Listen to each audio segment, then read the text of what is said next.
One of the main features of Amazon SQS FIFO queues is message ordering, making sure that the messages are processed in the exact same order that they are being published to the queue.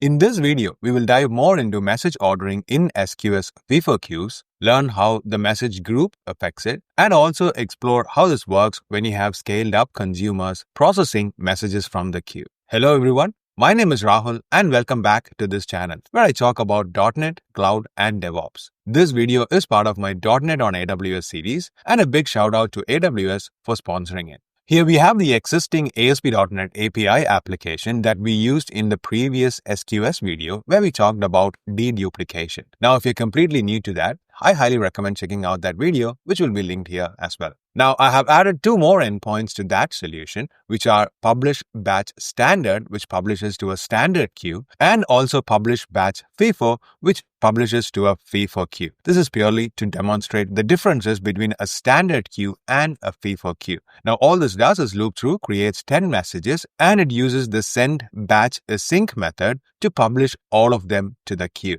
Now, in the app settings.json, I have two queues, which is the standard queue URL and also the FIFO queue URL that we set up last time. In my Amazon account, I have set up two queues, which is the FIFO queue and also the standard queue. In the consumer side, we have the weather forecast processor, which has the FIFO queue processor and also the standard queue processor. So I'm starting both of them at the same time so that it's listening to both the queues and processing the messages. Let's run this and see this in action. So we'll see the standard queue first and what happens when you publish a bulk of messages and how they're getting processed. So we have our console application running. So let's also run our FIFO queue API so that we can publish some messages to the queue. Let's switch over to the HTTP file where we have the publish batch standard. So let's publish this and this is going to send 10 messages. Now, if I switch over to the console application, you can see the messages getting processed and in here, the messages are getting processed out of order. So you can see after 1, 2, 5, 6, 9, 10, etc. So this is clearly picking up the messages in different order. However, when we publish the messages, we publish them in the order. So you can see we are looping through 1 to 10 and we created the messages in here and it published into the queue. This is for the FIFO, but it's exactly the same for the standard as well. So you can clearly see that with the standard SQS queue that the messages are and can be processed out of order. When your business case demands that your messages are processed in order, this is where it is a good opportunity to use SQS FIFO queues. One of the main features of it is to ensure that the messages are processed in the exact same order that it is being published to the queue. It also ensures that the messages are deduplicated, which we saw in a previous video. So let's see how this works in a FIFO queue. So we already have the FIFO endpoint set up. So let's switch over to that and make a publish to that queue. Now we have published the 10 messages. So let's switch over to the console. And here you can see that this time the messages are processed in the exact same order that it was published. So we can see there 1, 2, 3 all the way up till 10 in the same order. So a FIFO queue is clearly processing and delivering the messages in the exact same order. Now the messages are ordered on their message group ID. We also saw the message group ID in the previous video and that applies in the ordering as well. So within a group, the messages are always ordered. Now if you have different message groups, then the messages are ordered within the group. However, you can get messages from different groups being delivered to your consumers and the only thing that's enforced is that within the group, the messages will be ordered. So messages with different message group IDs may arrive or be processed out of order relative to one another. So let's see this in action. In our example, let's stop our application. Let's go back to our program.cs and in here we have the message group ID being set when we are sending the message. So in the publish batch FIFO, let's update this message group ID to take a different pattern.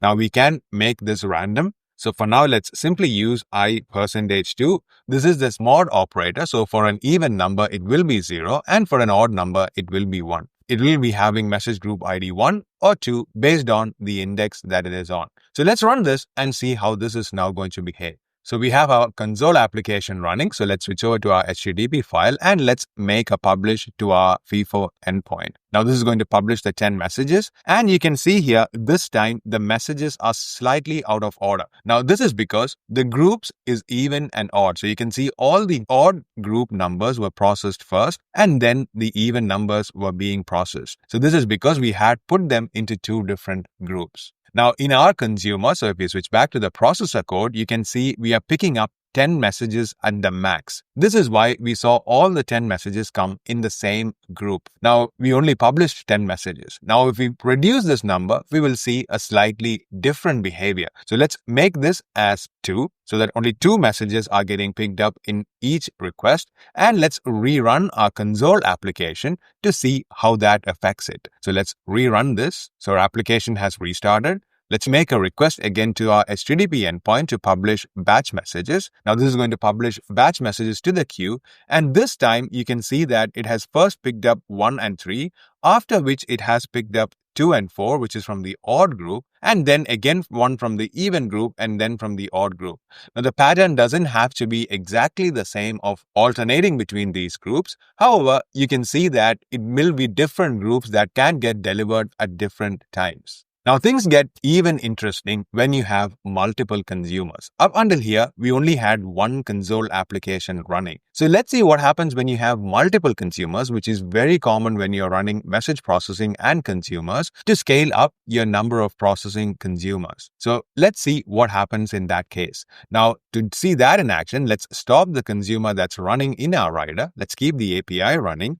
Let's open up a terminal window and run this application in the terminal. Now here I have the exact location where my executable is located, and I can run this application. Now since I need to load 2 instances, let's split this terminal. So in the Windows terminal, you can use Ctrl+Shift+P and say duplicate pane, and this will create a similar pane inside the same terminal window. So you can see there's now 2 terminals that's looking at the exact same location. So now let's run the weather console application. So let's look for that executable and run this. And let's also run this in the other terminal. So we have 2 consumers that is running, which is looking at the exact same queues. Both of them have started. So let's make a request. Now it's still set to 2 messages as the maximum number of messages. So let's make a request to our batch. And let's see how this is getting processed. Now, in this case, you can see the messages are getting picked up from both the terminals. However, this one picked up 1 and 3, 5, 7, 9, and 10. And this one only picked up the even numbers. Now, this again need not be true all the time. However, you can see that the messages were getting delivered in the order. All the even number groups got processed in the exact same order, and also the odd numbers got processed in the same order. Now that we have 2 consumers running, let's imagine a scenario where the message processing takes an extra time to process the messages. So I have introduced an artificial delay in the message processing, and it says task.delay from 2 seconds. Let's also switch back to our program.cs and make it that we only have 1 group. So let's see how this affects when you have multiple consumers. So now we are sending the messages as one big group, and there is an artificial delay in the processing. However, we have multiple consumers that's looking at the same queue. So let's see what will happen in this case. So let's make sure to start our application.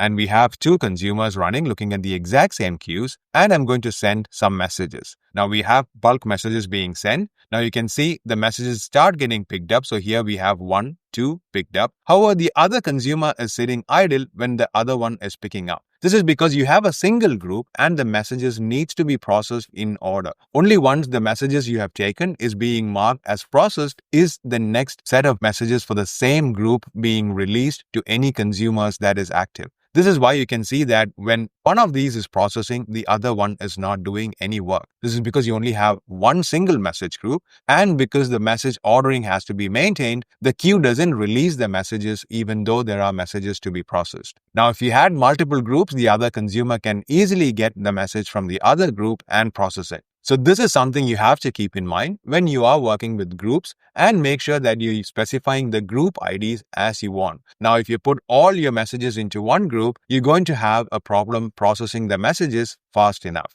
So you'll have to make sure that the groups are being partitioned in the right way that is needed for your application. In a future video, we will look at how exceptions and error handling in the messages will affect the processing of these messages. We'll also see about high throughput processing and the settings around it for FIFO queues. Now, if you want to be notified when those videos comes out, please make sure to hit the subscribe button. It also helps me to grow this YouTube channel. Thank you and see you soon in the next video.